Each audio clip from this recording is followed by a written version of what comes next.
دۆلار بۆچی بەرز بۆتەوە؟ ئەمە ئەو پرسیارە گرنگەیەکە ڕوبەرووی هەمومان دەبێتەوە. لە ڕاستیدا کۆمەڵێک سیاسەتی تایبەتی بانکی ناوەندی خۆی تەئسیری هەبووە لەسەرەوەی کە دۆلار بەرز بێتەوە.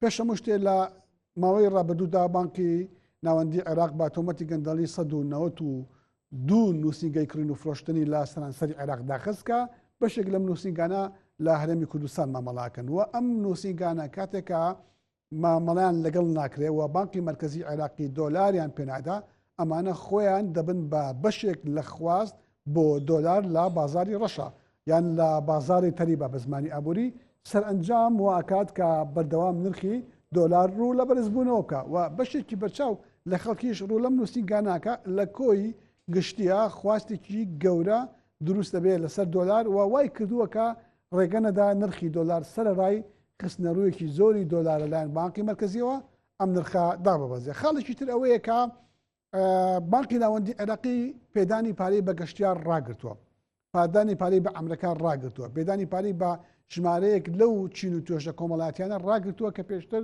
پارەی پێدان و تازەترین بڕیاری ئەوەیە کە لە چواردەی ئەم مانگەوە لە ڕێگەی فڕۆکەخانەکانەوە دەستەکاتەوە بەوەی کە دۆلار بە نرخی فەرمی بیا بە گەشتیار و لە ڕێگەی لقی ئەو بانکانەی کە مۆڵەتیان پێدراوە ئەو کارە بکەن و لە هەموو فڕۆکەخانە سەرەکیەکانی عێراق کە بێگومان هەولێر و سلێمانی شەگرێتەوە دۆلاریان پێدرێ. ئەمە یارمەتی دەردەبێت لەوەی کە بە شێوەیەکی ڕێژەیی نرخی دۆلار بهێنێتە خوارەوە و معالەجە ئێوە بکە. بەڵام بە درێژایی چەندین مانگی ڕابردوو دیسانەوە ئەم کێشەیە سەری هەڵاوە وای کردووە کە بەردەوام دۆلار ڕوو لە بەرزبوونەوە بکە.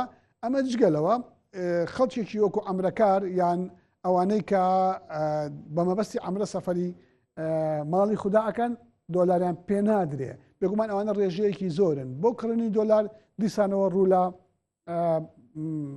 لە بازاری ڕەشەکان ڕوولەواکەن کە دۆلار بە نرخێکی گران بکڕن. ئەمەش بە نسبەیەکی زیاتر نرخی دۆلاری بەرز کردەوە. خاڵێکی تریشەیە کە دەوری هەیە لەم مەسەلەیە ئەویش ئەوەیە عێراق پێویستی بە بڕێکی زیاتر لە نەختینە هەیە لە بازارەکانی خۆیان تا ئەم دەقێش کە قسەی تیاکەن بڕێکی گەورە لە ئاڵگۆڕە بازرگانەکان لە ناوخۆی عێراقا گرێبەستەکان بە دۆلارەکرێ بۆیە خەڵک پێویستی بە دۆلارە ئەچێ دۆلار لە بازاری ڕەشاکرێ ئەمە نرخی بەرز کردوێتەوە. حکوومەتی عێراقیە باشترە بڵێن بانکی مرکزی عێراقی ئەو بڕەپارەی کە ئەی خاتە ڕوو بۆ خستنە ڕووی دۆلار بە شێوەی کاش کەمە دەرەقەتی پێداویستەکانی بازاری عێراقی نایە بۆیە سەرنجام وای کردووە کە دۆلار سەرڕای ئەوەی کە بڕێکی زۆر لە پارە بۆ حواڵەکردن هەیە بەڵام نرخی دۆلار وەکو پێویست دانەبەزیوە.